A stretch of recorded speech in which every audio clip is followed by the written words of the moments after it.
नमस्कार दोस्तों, स्वागत है आप सभी का एचपी एग्ज़ाम फेस में। आज हम एचपीएससी पीजीटी हिंदी का पेपर 1 डिस्कस करने वाले हैं। ये एग्ज़ाम अभी रिसेंटली हुआ है 7 अप्रैल 2024 को। तो मैंने आपको पहले ही बताया था, एक स्ट्रैटेजी वीडियो भी बनाई थी पीजीटी की, उसमें मैंने बोला था पेपर 1 आपका डिफ़िकल्ट आ सकता है। क्योंकि ये न्यू पैटर्न है एचपीएससी का, उस पे एक एग्ज़ाम ऑलरेडी कंडक्ट हो गया है वेटनरी ऑफिसर का। तो उसमें हमने क्या देखा था कि पेपर 1 काफ़ी डिफ़िकल्ट आया था। यूट्यूब पे वीडियो भी मैंने बनाई थी, तो वही चीज़ सेम हुई है। यहाँ पर हिंदी का जो पीजीटी का एग्ज़ाम हुआ, इसमें पेपर 1 काफ़ी डिफ़िकल्ट आया था। 60 से 70% बच्चे आप समझो पेपर 1 में ही बाहर हो गए होंगे। तो वही चीज़ है, आप अपने सब्जेक्ट के कितने ज़्यादा महारती हो, मान लीजिए आप पीजीटी मैथमेटिक्स की तैयारी कर रहे हो, तो मैथमेटिक्स का आपको दुनिया भर का ज्ञान क्यों ना हो, मगर आप पेपर 1 क्वालीफाई नहीं कर पाए तो उस ज्ञान का कोई फायदा नहीं रहेगा। तो पेपर 1 क्वालीफाई करना टफ हो गया, काफ़ी अच्छे क्वेश्चन पूछे गए और यहाँ पर आपको 35% नंबर लेने भी टफ हो सकते हैं। तो एक बार इस पेपर को देख लीजिए, आपको आइडिया लग जाएगा। अभी PGT physics, chemistry, political science, history के भी एग्जाम्स है। चाहे आप असिस्टेंट माइनिंग इंस्पेक्टर, ऑडिटर, किसी का भी तैयारी कर रहे हो, क्लास 3 में पेपर 1 तो होना ही है अब। तो पेपर 1 का आपको लेवल पता लग जाएगा कि पेपर 1 के कैसे लेवल के क्वेश्चन पूछे जा रहे हैं। और जो नेक्स्ट जिनके एग्जाम हो रहे हैं वो एक स्ट्रेटजी बना पाएंगे। जैसे 15 क्वेश्चन हिमाचल जीके के आ रहे हैं, कैसा लेवल है, हिंदी के कैसे आ रहे हैं, इंग्लिश के कैसे आ रहे हैं। 15 का जो है उसमें आपका करंट अफेयर और इंडियन जीके मिक्स आ रहा है, तो आपको इंडियन जीके भी थोड़ा पढ़ना पड़ेगा। तो देखते हैं कैसे कैसे क्वेश्चन है। इस पेपर की जो पीडीएफ है वो डिस्क्रिप्शन में आपको मिल जाएगी। आंसर मैं आपके साथ वीडियो में सारे डिस्कस करूंगा। क्वेश्चन पेपर की पीडीएफ को आप डिस्क्रिप्शन में डाउनलोड करके खुद भी अटेम्प्ट कर सकते हो। तो एक बार देखते हैं। फर्स्ट क्वेश्चन है, which one of the following organisation estimates national income in India. तो निम्नलिखित में से कौन सा संगठन भारत में राष्ट्रीय आय का अनुमान लगाता है। तो इजी क्वेश्चन है, फ्री के क्वेश्चन नहीं छोड़ने हैं, ठीक है। तो यहाँ पर नेशनल इनकम का एस्टिमेशन कौन लगाता है, RBI, NITI Aayog, ministry of finance या सेंट्रल स्टैटिस्टिकल ऑर्गेनाइजेशन।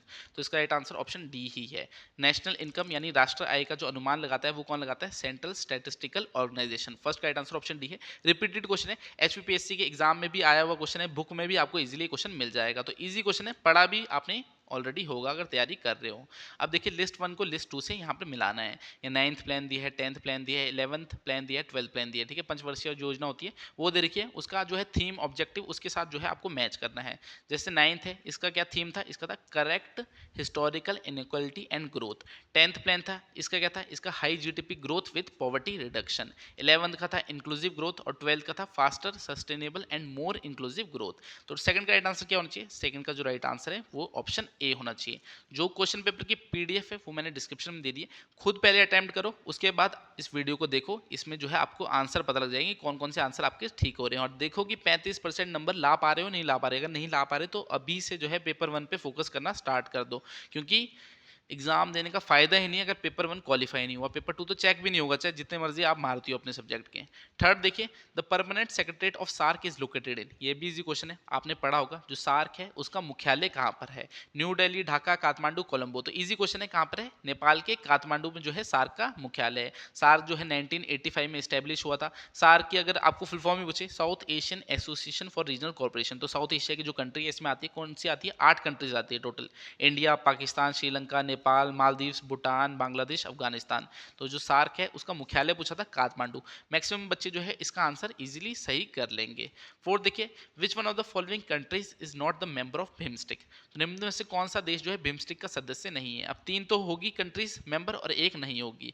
ऑप्शन दिए इंडोनेशिया, थाईलैंड, नेपाल, भूटान। तो बताइए बिम्स्टिक का कौन सा इनमें से मेंबर नहीं है। जो बिम्स्टिक है इसकी स्टैब्लिशमेंट 1997 में हुई है। फुल फॉर्म क्या है, bay of Bengal initiative on multi sectoral technical and economic corporation. तो इसमें 7 कंट्रीज आती है, India, Nepal, Bhutan, Sri Lanka, Bangladesh, Myanmar, Thailand. तो इसमें कौन सी नहीं आ रही, इंडोनेशिया जो है नहीं आ रही है। तो बिम्स्टिक की मेंबर कौन सी नहीं है, इंडोनेशिया इसमें जो है मेंबर नहीं है। फोर्थ का राइट आंसर ऑप्शन ए है।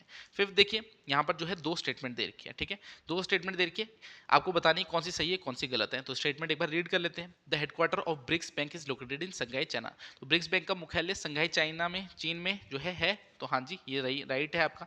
जो ब्रिक्स बैंक है उसका मुख्यालय संघाई चाइना में ही है।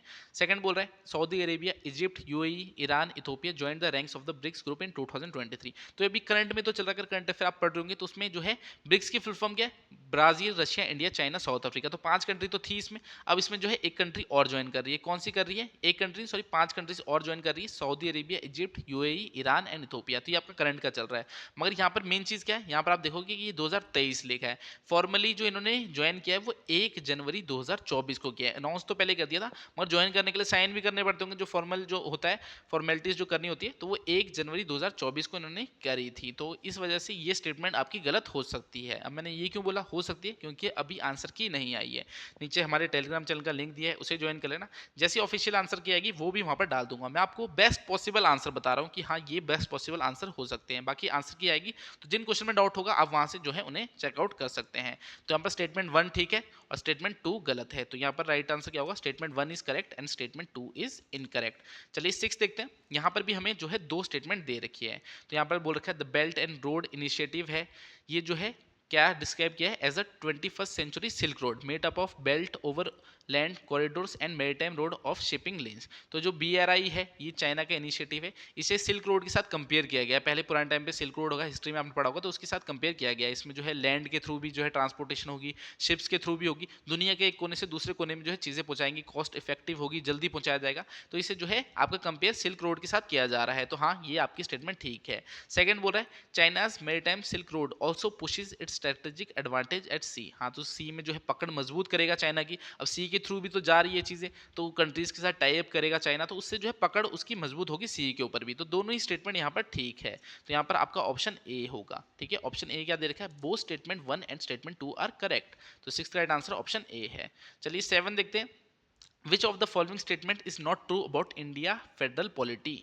तो निम्नलिखित में से कौन सा कथन भारत की जो संघीय राजनीति है उसके बारे में सत्य नहीं है। तो आपको पैटर्न तो पता है, 15 जो है HP GK क्वेश्चन आएंगे, 10 हिंदी के 10 इंग्लिश के, और 15 जो आ रहे हैं उसमें इंडियन जीके और करंट अफेयर मिक्स आ रहा है। तो इंडियन जीके भी आपको पढ़ना पड़ेगा। जैसे ये आपको पॉलिटी का क्वेश्चन है, तो यहाँ पर बोल रहा है जो इंडिया का फेडरल पॉलिटी है उसके बारे में इनमें से कौन सी स्टेटमेंट ठीक नहीं है। तो एक बार स्टेटमेंट पढ़ लेते हैं। सरकार के 2 स्तरों का अस्तित्व है, there is a distribution of power between centre and state. तो केंद्र और राज्यों के बीच जो है शक्तियों का विवरण होता है। हाँ जी वितरण तो होता है।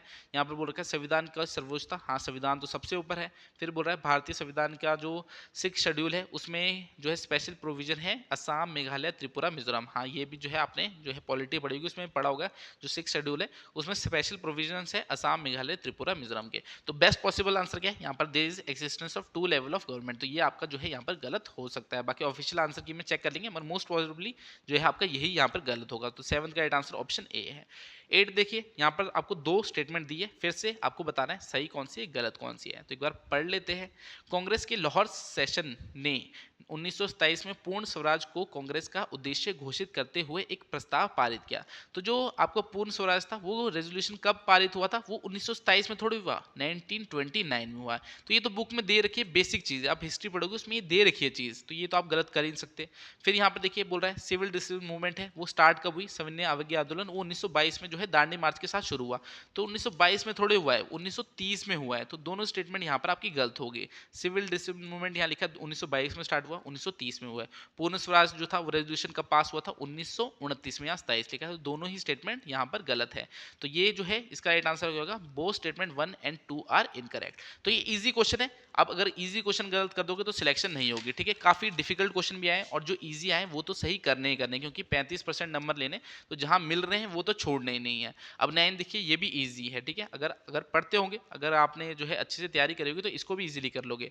The permanent settlement was introduce by. तो परमानेंट सेटलमेंट ये भी हिस्ट्री में देखा है, किसने इंट्रोड्यूस की थी, डायरेक्टली राइट आंसर बता दूं, लॉर्ड कॉर्नवालिस ने। ठीक है, लॉर्ड कॉर्नवालिस थे, इन्होंने इन बंगाल एंड बिहार इन 1973। ठीक है, 1793 में जो है इन्होंने ये इंट्रोड्यूस किया था परमानेंट सेटलमेंट। किसने, Lord Cornwallis in Bengal and Bihar in 1793। तो ऑप्शन ए इसका राइट आंसर है। तो 9th right answer option A है, ये भी इजी है। अब 10 देखिए, ये आपका जो है करंट अफेयर का क्वेश्चन पूछा गया कि क्लॉडिया गोल्डिन है, उन्हें जो है क्या मिला, नोबेल प्राइज मिला इकोनॉमिक की फील्ड में। ठीक है, इकोनॉमिक्स की फील्ड में जो है नोबेल प्राइज मिला। उसमें पूछ रहा है इकोनॉमिक्स में किस चीज में उन्होंने काम किया था। ठीक है, कौन सी चीज पे जो है उन्होंने वर्क किया था। तो इसका राइट आंसर क्या है, woman historical and contemporary role in labour market. ठीक है, तो इसमें जो है इन्होंने इस पे जो है वर्क किया था। अब जो है आपका अक्टूबर का करंट अफेयर है। अब करंट अफेयर भी मैंने क्या देखा इसमें कि ज़्यादा पुराना नहीं, 5 या 6 महीने। ठीक है, इससे ज़्यादा पुराना करंट अफेयर पढ़ने की जरूरत नहीं है। मार्च, फरवरी, जनवरी, दिसंबर, नवंबर, मैक्सिमम नवंबर तक का जो है आपसे यहाँ करंट अफेयर पूछा जा रहा है। तो 6 महीने का करंट अफेयर पढ़ना है, 1 साल का पढ़ने की जरूरत नहीं है। तभी पेपर को देख रहे हैं ताकि एक एनालाइज लगा सके, एक एनालिसिस निकाल सके हम कि हमें जो है कैसे तैयारी करनी है, कि क्या क्या चीज़ें हमें पढ़नी है क्या नहीं पढ़नी है। अब करंट अफेयर 6 महीने का आ रहा है, तो एक साल का पढ़ के क्या करना, 6 महीने का जो है पढ़ते हैं। तो यहाँ पर देखिए ये आपका जो है अक्टूबर का है 2023 का करंट अफेयर। उस टाइम जो है इन्हें नोबेल प्राइज मिला था क्लॉडिया गोल्डिन को, किसमें, इकोनॉमिक्स की फील्ड में। तो इन्होंने वर्क किसमें किया था, woman historical and contemporary role in labour market. अब देखिए फिर से दो स्टेटमेंट दिए, यहाँ आपको बतानी है कौन सी स्टेटमेंट ठीक है कौन सी गलत है, तो पढ़ लेते हैं। प्रधानमंत्री इंडिया टेकेड विजन का उद्देश्य भारत को दुनिया में सबसे तेजी से बढ़ती नवाचार अर्थव्यवस्था बनाना है। तो ये इंडिया टेकेड जो है ये आपका अभी मार्च 2024 में ही हुआ है, ठीक है। तो इसमें जो है इसके किसके बारे में बात की है, टेक्नोलॉजी डेवलपमेंट के बारे में की है, ठीक है। यहाँ फास्टेस्ट ग्रोइंग इनोवेशन के बारे में नहीं बल्कि टेक्नोलॉजी डेवलपमेंट के बारे में जो है बात की है। तो पहली स्टेटमेंट यहाँ गलत हो जाएगी। सेकंड बोलिए, the global partnership on artificial intelligence, ठीक है। आर्टिफिशियल इंटेलिजेंस शिखर जो है सम्मेलन वो 2023 में कहाँ हुआ है, न्यू दिल्ली में हुआ है। तो हाँ ये स्टेटमेंट आपकी ठीक है, न्यू दिल्ली में जो है ये समिट आपका हुआ है। और ये कब हुआ है, दिसंबर में हुआ है। अभी दिसंबर का जो करंट अफेयर उसमें ये चीज़ आपको मिलेगी, न्यू दिल्ली में क्या हुआ है, आर्टिफिशियल इंटेलिजेंस समिट 2023 हुआ है। तो पहली स्टेटमेंट गलत है और दूसरी सही है। तो 11th का राइट आंसर क्या है, ऑप्शन डी होगा यहाँ पर। Statement 1 is incorrect and statement 2 is correct. चलिए नेक्स्ट देखते हैं यहाँ पर। 12th है, which one of the following policies has not been initiated by the NDA headed by the Prime Minister Narendra Modi. तो प्रधानमंत्री नरेंद्र मोदी के नेतृत्व में वाली एनडीए सरकार द्वारा किस नीति की शुरुआत नहीं की गई है। तो यहाँ पर आपकी योजनाएं दे रखी है, आपको बतानी है कि जो भाजपा सरकार है, जो बीजेपी गवर्नमेंट है, उसने इनमें से कौन सी योजना जो है वो नहीं लाई थी। जैसे स्टार्टअप इंडिया बीजेपी लाई थी, अटल इनोवेशन भी लाई थी। कब लाई थी, दोनों जो है 2016 में लाई थी। जो setting of national innovation council ये 2010 में हुआ है, ठीक है, 2010 में सेटअप हुए हैं। फिर RKVY ये क्या आपका राष्ट्रीय कृषि विकास योजना, इसको रीनेम कर दिया गया, रफ्तार करके लेके आए 2019-20 में। तो यहाँ पर जो है कौन सी सरकार जो है, भाजपा की सरकार यानी बीजेपी की सरकार जो है ये वाला आपका setting up of national innovation council नहीं लाई, ठीक है, 2010 में, क्योंकि इनकी सरकार थी 2014 में बनी है। तो 12th का राइट आंसर ऑप्शन सी है, यहाँ पर ऑप्शन सी इसका राइट आंसर है। चलिए 13 देखते हैं। इन which country Swami Narayan Mandir was inaugurated by prime minister Narendra Modi in February 2024। तो देखिए फरवरी का करंट अफेयर है, फरवरी 2024 में प्रधानमंत्री नरेंद्र मोदी जी ने जो है किस देश में स्वामी नारायण मंदिर का उद्घाटन किया। तो किस देश में किया, फरवरी का करंट अफेयर है, इसका राइट आंसर है यूनाइटेड अरब एमिरेट्स। तो यूएई में जो है उद्घाटन किया प्राइम मिनिस्टर नरेंद्र मोदी जी ने स्वामी नारायण मंदिर का। 13 का राइट आंसर ऑप्शन बी है। 14 देख रहा है, among the emerging generative AI technology which one of the following tools produce realistic photos based on text input। तो कह रहा है ये एक आपके एमर्जिंग जेनेटिक एआई है जिसमें जो है आप टेक्स्ट डालोगे, कुछ भी टेक्स्ट डालोगे तो वो एक रियलिस्टिक जो है फोटो लेके आएगा, ठीक है, रियलिस्टिक फोटो जो है उसको निकाल देगा उस बेस पे जो भी आप टेक्स्ट डालते हो। तो ये कौन करेगा, डेल ई करेगा, ठीक है, डेल ई इसका राइट आंसर है। 14 का राइट आंसर ऑप्शन बी है। 15 देखते हैं, when did the parliament pass the public examination prevention of unfair means bill 2024। तो वही है पेपर लीक, जैसे आपने हिमाचल में भी देखा इतने पेपर लीक हो रहे हैं, वैसे हर जगह हो रहा है, यूपी बिहार कोई नई बात नहीं है, पेपर जो है बिक रहे हैं, लोग नौकरी लग रहे हैं। तो वही चीज़ है, उसके लिए जो है बिल लाया गया। इसमें क्या है, अनफेयर मींस जो भी एग्जाम में जो है यूज़ करेगा, मान लीजिए कोई फ़ोन यूज़ करे, कुछ भी तरीके से चीटिंग करने की कोशिश करे तो उसको जो है उसके ऊपर एक्शन लिए जाएंगे। और जाके क्या हो, ताकि ट्रांसपेरेंसी बनी रहे, सरकार पे विश्वास रहे कि हाँ क्रेडिबल फेयरनेस तरीके से जो है एग्जाम जो है वो कंडक्ट कर रही है। तो ये आपका जो है कब लाया गया ये बिल जो है, prevention of unfair means bill, ये कब लाया गया, ये फरवरी 9 2024, जिसमें 14 एक्शन है आपके। तो 15 का राइट आंसर क्या है, 15 का राइट आंसर फरवरी 9 है। अब देखिए करंट अफेयर भी क्या पूछा है कि डेट ही पूछ ली है कि कौन सी डेट को लाया गया, फरवरी 9, फरवरी 5, फरवरी 6। तो इतने डीप में कोई भी नहीं पढ़ता, मैं आपको रियलिटी बता रहा हूँ, कोई भी इतने डीप में जाके नहीं पढ़ेगा कि हाँ इस डेट को लाया गया। तो ये काफ़ी डिफिकल्ट क्वेश्चन है, तभी मैं आपको बोल रहा, जो फ्री के नंबर है वो छोड़ना मत, फ्री के तो पहले आपको सही करने हैं, बाकी जो डिफिकल्ट है वहाँ पर थोड़ा दिमाग लगाने की जरूरत है। अब ये नहीं लग रहा तो छोड़ देना, क्योंकि नेगेटिव मार्किंग है तो फालतू का रिस्क क्यों ले हम। अब देखिए आगे देखते हैं यहाँ पर, विच स्टेटमेंट इज रॉन्ग। अब ये क्वेश्चन भी बुक में आपको मिलेगा नहीं, यहाँ 4 स्टेटमेंट दे रखी है, ये चारों ही चारों आप पढ़ोगे तो आपको लगेगा पता नहीं कौन सा मैं करूँ, तो इसको भी छेड़ना नहीं था। अब ऐसा 50 के 50 क्वेश्चन करने की जरूरत नहीं है, बस 35% नंबर लेने, तो जो आ रहे हैं वो करो। तो इसका आंसर मुझे खुद नहीं मिला, बुक में भी ये क्वेश्चन नहीं मिल रहा, तो जब आंसर की आएगी तभी पता लगेगा। तो वैसे पीडीएफ डिस्क्रिप्शन में दिए, पढ़ लेना एक बार। अब देखिए chief justice of HP high court, अब टेन्योर बोल रखा है। अब टेन्योर देखिए कैसा टेन्योर, 91 से 92, 92 से 93, तो इतना डीप में कौन पढ़ता है। अब बोलते हैं कि हाँ पहली फीमेल आपकी चीफ जस्टिस कौन थी हिमाचल प्रदेश हाई कोर्ट की, चलो वो भी बोल देते हैं मिस्टर लीला सेठ थी। तो ऐसा नहीं पूछा गया, यहाँ पर काफ़ी डिटेल में पूछा गया है। तो 17 का क्या है, अब 17 में आपको मैच करना है, ठीक है, 17 का मैच कर देता हूँ मैं यहाँ पर। यहाँ पर आपका 2314 होगा, ठीक है, 2314, 3, 1 और 4। तो ये आपका इसमें राइट आंसर है। तो 17 का राइट आंसर क्या है? ऑप्शन ए है। ऑप्शन ए यहाँ पर राइट आंसर है। तो ये आपके जो chief justice of high court है, इनको उनके टेन्योर के साथ जो है आपको मैच करना था।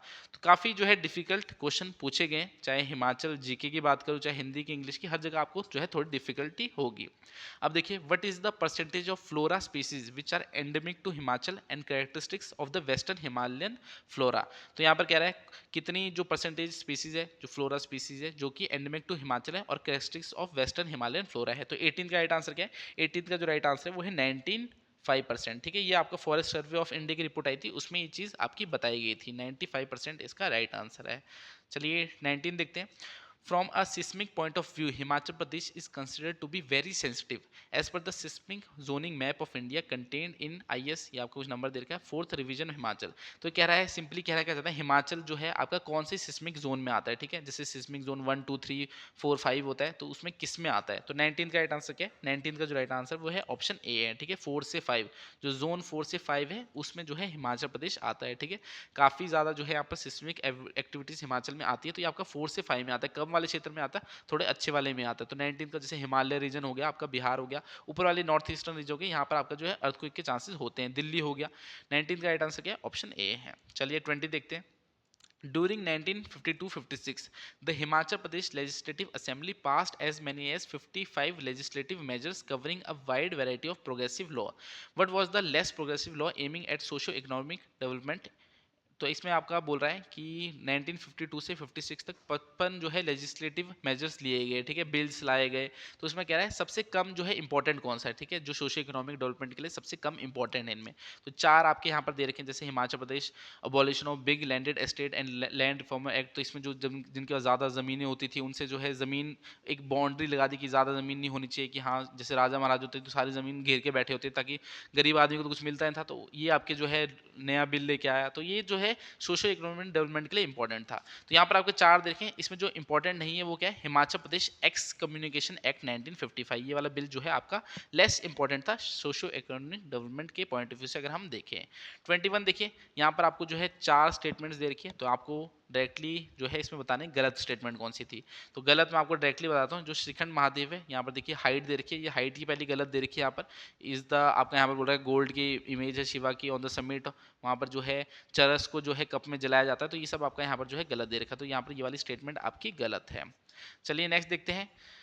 22 क्या है? During which Mughal rulers reign in Kangra we notice for the first time in evolution of a new cultural phenomena in which traditional Indian culture mingled with the finery of the Persian court life. तो कहना चाहता है कांगड़ा में किस मुगल शासक के जो है शासनकाल के दौरान हम पहली बार एक नई सांस्कृतिक घटना को विकास देखते हैं, जिसमें पारंपरिक जो भारतीय संस्कृति होती है उसको फारसी दरबारी जीवन की बारीकियों के साथ जो है घुल मिला दिया जाता है। ठीक है, तो इसमें जो है इसका मोस्ट प्रॉब्ली जो आपका आंसर होगा वो अकबर हो सकता है। बाकी ऑफिशियल आंसर की आएगी उसमें हमें जो है पता लग जाएगा।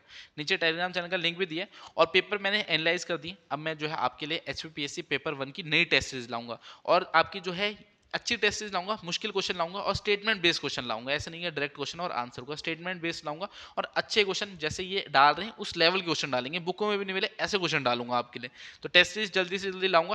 नीचे टेलीग्राम चैनल है उसे जरूर ज्वाइन कर लेना, जैसे कोई अपडेट आता है टेस्ट सीरीज का वो आपको मिल जाएगा। ऑलरेडी मैंने पहले भी बनाई 20 जो है मॉक टेस्ट दिए बच्चों को, मगर लेवल आप देख सकते हो काफी ज्यादा उठा लिया। वैसे क्लास 3 का एग्जाम है, इतना अच्छा लेवल नहीं होना चाहिए था, मगर चलो HPPSC मान लेते हैं अच्छे लेवल के डाल रहे हैं तो हम भी जो है अच्छे लेवल की तैयारी करेंगे। जल्दी से जल्दी जो है आपके लिए मॉक टेस्ट बनाऊंगा और जो है हमारे टेलीग्राम चैनल में आपको डिटेल्स भी दे दूंगा। और जिन्होंने ऑलरेडी बाय कर दिया ऐप के थ्रू वो भी टेंशन मत लेना, उनको जो है मैं फ्री ऑफ कॉस्ट अपडेट भी कर दूंगा। जैसे ही बनता है, जैसे मुझे टाइम मिलता है, मैं जल्दी से जल्दी बना के जो है वहाँ पर अपडेट भी कर दूंगा। और जो बाय करना चाहता होगा उसको जो है टेलीग्राम चैनल के थ्रू मैं बता दूंगा जब भी जो है इसे मैं लॉन्च करता हूँ। तो एकदम लेटेस्ट पैटर्न में जैसा ये पैटर्न ला रहे हैं इनके हिसाब से हम चलेंगे अब, और इनके लेवल पे जो है अब नई टेस्ट सीरीज लाएंगे। अब देखिए 2 स्टेटमेंट दे रखिए, यहाँ पर आपको बतानी कौन सी सही है। ठीक है, in Himachal Pradesh about 60% of total cultivated area is rainfed. तो हिमाचल प्रदेश में कुल खेती वाले क्षेत्र का लगभग 60% वर्षा आधारित है, तो नहीं, ये बुक में आपको मिल जाएगा, इजी है। यहाँ पर 80% जो है रेन डिपेंडेंट है, ठीक है, रेन फेड है, रेन से जो है आपका होता है, 20% में इरिगेशन होती है, तो यहाँ पर 80% होना था, ठीक है, तो यहाँ पर 60% दे रखा है, तो ये स्टेटमेंट आपकी गलत हो गई। फिर बोल रहा है Sirmaur district receive the highest rainfall, तो ये तो पढ़ते ही पता लग जाएगा, सिरमौर जिले में जो है सबसे ज़्यादा जो है वर्षा होती है, नहीं होती भाई, कांगड़ा में होती है, ठीक है, कांगड़ा में होती है, उसके बाद चंबा, मंडी, सिरमौर ये आपके आते हैं, तो यहाँ पर जो है कांगड़ा होना था, तो ये वाली स्टेटमेंट भी आपकी गलत हो गई। तो 23 का राइट आंसर क्या है, 23 का है यहाँ पर बोथ इनकरेक्ट है, ठीक है, बोथ 1 एंड 2 आर इनकरेक्ट, तो दोनों ही स्टेटमेंट यहाँ गलत हो गई है। 24 देखिए, arrange the following district of Himachal Pradesh in ascending order in terms of the contribution in fruit production, तो हिमाचल प्रदेश के निम्नलिखित जिलों को आपको जो है फल उत्पादन में जो है उनके योगदान के संदर्भ में जो है आरोही क्रम में लगाना है, यानी सबसे कम कहाँ होता है, उसके बाद ज़्यादा कहाँ होता है, उसके बाद ज़्यादा कहाँ होता है। तो देखिए आपके यहाँ डिस्ट्रिक्ट कौन सी है, शिमला, मंडी, कुल्लू, किन्नौर। अब सोचोगे माइंड में, तो किन्नौर में ही सबसे ज़्यादा होगा, जो लाहौल स्पीति और किन्नौर वाला एरिया, वहीं पर आपके जो है फ्रूट प्रोडक्शन सबसे कम होती है, तो सबसे पहले तो 4 आना ही चाहिए। अब देखिए यहाँ पर सी और डी में दो आपका 4 दे रखा है, तो अगर मान लीजिए थोड़ा तुक्का भी लगाना, तो पता है कि सी और डी में ही आपका आंसर होगा, तो यहाँ पर 4 होगा, फिर उसके बाद कहाँ होना चाहिए, फिर कुल्लू में होना चाहिए, 3 आना चाहिए, फिर उसके बाद मंडी में होना चाहिए 2, और लास्ट में शिमला, ठीक है, 1 जो है शिमला में सबसे ज़्यादा फ्रूट प्रोडक्शन होती है। तो 24 का राइट आंसर क्या है, 4 3 2 1 का दे रखा है, 4 3 2 1 यहाँ डी ऑप्शन में दे रखा है, तो 24 का राइट आंसर ऑप्शन डी है। तो थोड़ा सा कॉमन सेंस भी यूज कर सकते हो, मान लीजिए ज़्यादा क्वेश्चन आप नहीं कर पाए, मान लीजिए 15 क्वेश्चन कर लिए, आपको पता है 30 नंबर तो मेरे बन गए, तो कुछ कुछ क्वेश्चन में थोड़ा फिर आपको रिस्क भी लेना पड़ेगा, क्योंकि 30 नंबर भी सिलेक्शन आपकी नहीं होगी, पेपर पास नहीं होगा, 35% तो चाहिए, तो थोड़ा सा फिर आपको रिस्क लेना पड़ेगा। अब देखिए, according to periodic labour force survey the unemployment rate in Himachal Pradesh stood at, तो ये आपका जो है उस टाइम में करंट अफेयर का चल रहा होगा कि 2021-22 में जो आपका आया था पीरियोडिक लेबर फॉरेस्ट सर्विस में जो अनएम्प्लॉयमेंट रेट था वो हिमाचल का कितना था, तो ये उस समय करंट अफेयर का चल रहा था, तो 4% था। इंडिया में उस टाइम में बताया था 4.1% के अराउंड था, और जो हिमाचल में था उसमें 4% चल रहा था। 26 देखिए, which of the following river does not pass through Himachal Pradesh, तो निम्न में से कौन सी नदी हिमाचल प्रदेश से नहीं गुजरती है, तो इतना इजी क्वेश्चन है। अब ये फ्री के नंबर, ये तो लेने ही कि हाँ झेलम नहीं गुजरती है, तो ये फ्री के नंबर ये नहीं छोड़ने। नेक्स्ट क्वेश्चन देखिए, यहाँ पर बोल रहा है the Nati dance was listed in the Guinness book of record at the largest folk dance in the world, तो कह रहा है नाट्य नृत्य को गिनीज बुक वर्ल्ड रिकॉर्ड में दुनिया के सबसे बड़े लोक नृत्य के रूप में जो है आपका सूचीबद्ध किया गया है। तो हाँ, ये आपका कुल्लू में जो है नाटी हुई थी, उसमें कुछ नहीं 8700 जो लेडीज थी, इतनी लेडीज ने इकट्ठे जो नाटी डांस किया था, तो गिनीज वर्ल्ड रिकॉर्ड जो बुक है, Guinness book of world record, उसमें भी इनका नाम आया था। फिर बोल रहा है the Nati dance performs on Dussehra and depicts the stories related to life of lord Krishna and his Raslila with gopis, तो कुल्लू नाटी नृत्य जो है दशहरा है और भगवान कृष्ण के जीवन और गोपियों के साथ उनकी रासलीला के संबंधी कहानियों को दर्शाता है, तो हाँ ये भी आपका ठीक है। तो 27 का राइट आंसर क्यों चाहिए, इसमें आपकी दोनों ही स्टेटमेंट ठीक है, तो यहाँ पर both statement 1 and statement 2 are correct, तो 27 का राइट आंसर ऑप्शन ए है। 28 देखिए, India first central election 1951-52 began with the casting of vote by the people of, तो अब आपको पता है श्याम सरन नेगी, नाम भी आपने सुना, पहले वोटर थे इंडिया के, तो कैसे थे, क्योंकि पहले जो है आपके चीनी और पांगी तहसील में जो है इलेक्शन कराए, पूरे इंडिया में होते हैं, मगर पहले यहाँ करा दिए थे क्योंकि यहाँ बर्फ पड़ जाती थी उस टाइम, तो पहले इलेक्शन करा दिए थे, और इतना इजी क्वेश्चन था, ये आप डायरेक्टली करते चीनी और पांगी तहसील ऑफ हिमाचल प्रदेश, ठीक है, यहाँ पर पहले जो आपके इलेक्शन हो गए थे, श्याम सरन नेगी का नाम भी आता तो भी आपको आइडिया लग जाता। 29 देखिए, ये भी इजी क्वेश्चन है, फ्री के नंबर है, ये नहीं छोड़ने, जो फ्री के मिल रहे हैं वो तो हमने छोड़ने ही नहीं है। In which year and date Himachal Pradesh was organise as chief commissionary, how many bill hills princely state were merge, तो ये आपका जो है हिमाचल प्रदेश मुख्य आयुक्त बना था, तो कब बना था, मुख्य आयुक्त प्रांत जो बना था ये 15 अप्रैल 1948, ठीक है, 15 अप्रैल 1948 को तो इस देश में आया था हिमाचल प्रदेश, 30 छोटी बड़ी रियासतों को मिला के, तो ये भी इजी क्वेश्चन था, यहाँ पर भी आपको जो है ज़्यादा सोचने की जरूरत नहीं थी। 29 का राइट आंसर ऑप्शन ए है। 30 देखिए, स्टेटमेंट 1 और स्टेटमेंट 2, यहाँ दो स्टेटमेंट दे रखिए, पहला बोल रहा है Himachal Pradesh assembly pass the Panchayati Raj act 1994 which was implemented on 23 April 1994, तो ये स्टेटमेंट आपके 3 है कि हाँ जो पंचायती राज एक्ट है 1994 में पास हुआ और इंप्लीमेंट हुआ 23 अप्रैल 1994 को। जो स्टेटमेंट 2 है इसमें बोल रहा है as per section 97D of Panchayati Raj extension act in Himachal Pradesh reservation for schedule caste has been provided at village and block level, तो यहाँ शेड्यूल कास्ट नहीं, यहाँ पर शेड्यूल ट्राइब है, ठीक है, शेड्यूल ट्राइब को जो है यहाँ पर आपकी रिजर्वेशन दी जाती है सेक्शन 97D के अकॉर्डिंग, तो यहाँ पर जो है सेकंड स्टेटमेंट गलत है और फर्स्ट सही है, तो 30 का राइट आंसर क्या होगा, 30 का जो राइट आंसर है वो है ऑप्शन बी। अब ऐसे बोलो कि हाँ हर कोई इस क्वेश्चन को ठीक कर देगा, तो मैं कहता हूँ 90 के 95% भी इसको ठीक नहीं कर पाएंगे, क्योंकि काफी डीप में पूछा है कि हाँ उसमें भी आपको सेक्शन पूछ रहे हैं, तो अच्छे लेवल के क्वेश्चन पूछे हुए, ऐसे नहीं कि हाँ आपको इजीली ये 35% नंबर लेने देंगे। अब देखिए यहाँ पर Jaibir fell dash the chair, तो from the chair, by the chair, off the chair, in the chair. तो यहाँ पर क्या होगा, Jaivir fell off the chair, ठीक है, यहाँ पर ऑप्शन सी होगा। ये इंग्लिश के क्वेश्चन है। One should do one's duty, ये भी इजी क्वेश्चन है, इनको आप कर सकते थे। One should do one's duty. अब देखिए यहाँ पर आपको जो बोल रहा है, Ajay's first lecture in the class was fiasco. तो यहाँ पर क्या बोल रखा है, अंडरलाइन वर्ड का अपोजिट बताना है, ठीक है, क्वेश्चन पढ़ लेना, opposite in meaning to the underline word. तो फेस्को का आपको अपोजिट बता रहे हैं, ठीक है। फेस्को क्या हो गया, फेस्को जैसे नॉट सक्सीड हो गया, जैसे या फिर कुछ एम्बेरसमेंट कॉज कर रहा है तो उसको बोलते हैं, ठीक है। तो इसका सक्सेस होगा, ठीक है, अपोजिट क्या होगा, सक्सेस होगा। अब यहाँ पर बोल रहा है what people lack in the current time is compassion. तो कंपैशन जो है इसे लैक करते हैं पीपल, तो इसका अपोजिट, कंपैशन का अपोजिट आपको पूछा जा रहा है, तो क्या होगा, सिंपैथी, एम्पैथी, हार्डशिप या इंडिफरेंस। तो इसका राइट आंसर इंडिफरेंस है, ये जो है इसका अपोजिट है कंपैशन का। 35 देखते हैं यहाँ पर, 35 क्या दे रखा है। अब यहाँ पर आपको पूरा एक सेंटेंस है, इसमें आपको गलती बतानी है, तो देख लेते हैं। The inquiry revealed that his involvement in the fraud case have been more than what was expected. The inquiry revealed that his involvement in the fraud case have, देखिए यहाँ पर गलती आ गई है आपकी, यहाँ have been नहीं, यहाँ पर had been होगा, ठीक है। had been क्यों होगा, क्योंकि जो आपका प्रिंसिपल क्लॉज है वो कैसे पास्ट टेंस में, तो जो सबॉर्डिनेट क्लॉज होता है वो भी आपका पास्ट टेंस में चलना चाहिए। तो यहाँ have लिखा है, यहाँ had been होना था, तो यहाँ ऑप्शन सी में आपकी यहाँ पर गलती है। नेक्स्ट देखते हैं, the various consequences of the decision taken by the finance ministry was not foreseen by the officers. तो यहाँ पर क्या है, the various consequences of the decision taken by the finance ministry was, यहाँ देखिए वॉज, यहाँ वॉज नहीं है, वेयर आएगा, were not foreseen by the officers. तो यहाँ पर भी आपकी ऑप्शन सी में जो है गलती है। 36 का राइट आंसर ऑप्शन सी है। चलिए 37 और 38 देखते हैं, यहाँ फिर इन द ब्लैंक्स है। The medicine prescribed by the doctor is considered to be the dash which cures all disease. तो क्या होगी वो, यहाँ पर स्टोइक होगा, पेनिशिया, मार्वल या कंस्टेंट। तो देखिए पेनिशिया, पेनिशिया क्या हो गया, ये आपका जो है सभी मतलब डिसीज का एक क्योर हो गया, ठीक है, पेनिशिया। तो ये इजी था, इसको आप कर सकते थे। 37 का राइट आंसर ऑप्शन बी हो गया। चलिए नेक्स्ट देखते हैं 38। One who is great lover of books is called. तो ये देखिए इतना इजी क्वेश्चन है, ये आपको वन वर्ड सब्स्टिट्यूशन है, बिब्लोफाइल, ठीक है, ऑप्शन पढ़ने की जरूरत भी नहीं, bibliophile. One who is a great lover of books is called bibliophile. तो ये फ्री के नंबर थे। अब ऐसा है 15 अगर क्वेश्चन आप इसमें इजीली कर सकते थे, ठीक है, अगर अच्छी नॉलेज हो। बाकी थोड़े के लिए जो है अच्छी मेहनत करनी पड़ेगी, कि हाँ ऐसा नहीं कि सारा इन्होंने इजी देखा है। 15 का क्वेश्चन मैं मान सकता हूँ कि हाँ उसको आप नॉर्मल तैयारी के साथ कर सकते हो, बाकी उससे ऊपर जाना है तो अच्छी तैयारी आपको चाहिए थी। अब देखिए given below are some idiom and phrases. तो इडियम एंड फ्रेज है हरकुलियन टास्क। अब इसको बोलो कौन नहीं कर सकता, कौन नहीं कर सकता, वेरी डिफिकल्ट। हरकुलियन टास्क क्या हो गया, वेरी डिफिकल्ट। तो ये आपका जो है इंग्लिश का है, इडियम फ्रेजेस का। 40 देखिए फेयर एंड स्क्वायर, चलो इसमें थोड़ी दिक्कत हो सकती है। अपराइट इसका राइट आंसर है। तो कुछ आपको डिफिकल्ट यहाँ पर मिले, कुछ मिले हैं जिन्हें आप कर सकते हो। अब हिंदी के 10 क्वेश्चन है। किस विकल्प में सभी शब्द प्राय के रूप में उपयोग किए गए हैं। तो प्राय के रूप में किस शब्द में किए गए हैं, यहाँ पर देखिए कौन कौन से में, तो सदन, निलय, निकेतन, मंदिर, धाम, ये सारे आपके एक दूसरे के पराये हैं। अब 42 दे रखा है, यहाँ पर वाक्य में दिखाएंगे पदों और कारकों के निम्नलिखित युग्मों के साथ उपयुक्त कीजिए। तो यहाँ पर आपका सही जो है वो लेना है, तो वो कौन सा है, रचना अपने मित्र को उपहार भेजेगी, इसमें कर्म कारक ही आपका है, तो ये ऑप्शन सी इसका राइट आंसर है। सचिन आता होगा, वाक्य का काल क्या है, तो सचिन आता होगा, तो ये क्या होगा, सामान्य भविष्य हो गया, ठीक है। 43 का राइट आंसर क्या है, 43 का राइट आंसर ऑप्शन सी है। फिर यहाँ पर बोलता है निम्नलिखित में से निश्चित संख्यावाचक विशेषण का भेद बताइए। तो निश्चित संख्यावाचक विशेषण का भेद आपको बताना है, तो यानी उसके मतलब जैसे 6 भेद होते हैं टोटल, ठीक है, निश्चित संख्यावाचक, जैसे पूर्णांक हो, बोध हो गया, विशेषण हो गया, अपूर्णांक हो गया, क्रमवाचक हो गया, आवृत्तिवाचक हो गया, समूहवाचक हो गया, प्रत्युगवाचक हो गया। तो इसमें आपका राइट आंसर क्या है, 44 का जो राइट आंसर वो है ऑप्शन डी, ठीक है, परिणाम बोधक जो है आपका यहाँ पर भेद नहीं है, तो ऑप्शन डी इसका राइट आंसर है। 44 का राइट आंसर ऑप्शन डी है।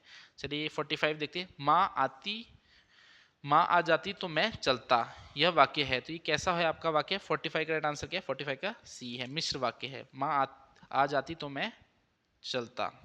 46 है, समालोचन में है, तो समालोचन में क्या है, एक उपसर्ग होता है और एक प्रत्यय होता है। 46 का राइट आंसर क्या है, 46 का राइट आंसर ऑप्शन ए है। 47 है, व्याकरण की दृष्टि से उपयुक्त वाक्य है, तो व्याकरण की दृष्टि से यानी चारों को पढ़ना है, आपको सही बताना है कि कौन सा सही है। एक बार पढ़ लेते हैं। यह सुनते ही उसका उसका प्राण निकल गया, उसका क्या हो, उसके प्राण होता है, तो ये तो गलत हो गई। इस पर आपका हस्ताक्षर अपेक्षित है, तो आपका क्या, आपके होगा, ये भी गलत हो गया। मैं गुरुजन को नित्य प्रणाम करता हूँ, तो ये ठीक है आपका।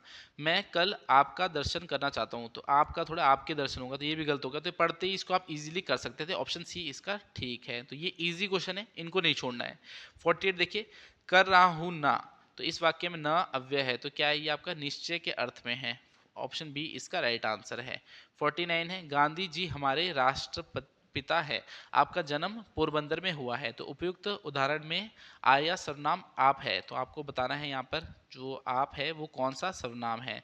तो मध्यम पुरुष है, निजवाचक है, अन्य पुरुष है या निश्चयवाचक है। तो इसमें आप देख सकते हो इस वाक्य में जो है किसी दूसरे की बात की जा रही है, तो इसलिए मध्यम पुरुष जो है इसमें आपका होना चाहिए। तो राइट आंसर क्या होगा, मध्यम पुरुष यहाँ पर होगा। ठीक है, 49 का राइट आंसर ऑप्शन ए है। 50 देखिए, किस वाक्य में साथ शब्द का संज्ञा के रूप में उपयोग किया गया है। तो साथ का जो है संज्ञा के रूप में यूज किया गया है। मेरे और पड़ोसी के बीच साथ पढ़ते हैं। ठीक है, मेरे और पड़ोसी के बच्ची, अच्छा बच्ची साथ पढ़ते हैं, ये थोड़ा गलत पढ़ लिया मैंने। फिर बोल रहा है बेटा ड्राइवर के साथ गया, वे सभी साथ घूमने जाते हैं, मुसीबत में अपनी भी साथ नहीं देते। तो यहाँ पर बेटा ड्राइवर के साथ गया, यहाँ पर साथ जो है आपका जो है कैसे यूज किया गया है, यहाँ पर संज्ञा की तरह यूज किया गया है। 50 का राइट आंसर ऑप्शन बी है। तो ये सारे आपके क्वेश्चन थे, सारे डिस्कस कर दिए। पहले भी मैंने एक स्ट्रेटेजी वीडियो बनाई थी पेपर 1 की, उसमें आपको बोला था कि पेपर 1 डिफिकल्ट आपका आ सकता है, और वही हुआ है, पेपर 1 डिफिकल्ट आ गया। अब जिनके भी आगे पीजीटी के एग्जाम है वो थोड़ा संभल के चलना कि पेपर 1 क्वालिफाई करना मुश्किल हो गया है। तो अच्छे से तैयारी करना, पेपर देख लेना, आपने इसको की एनालाइज कर लेना कि कैसे कैसे क्वेश्चन पूछे जा रहे हैं, उसी टाइप के जो है आपने तैयारी करनी है।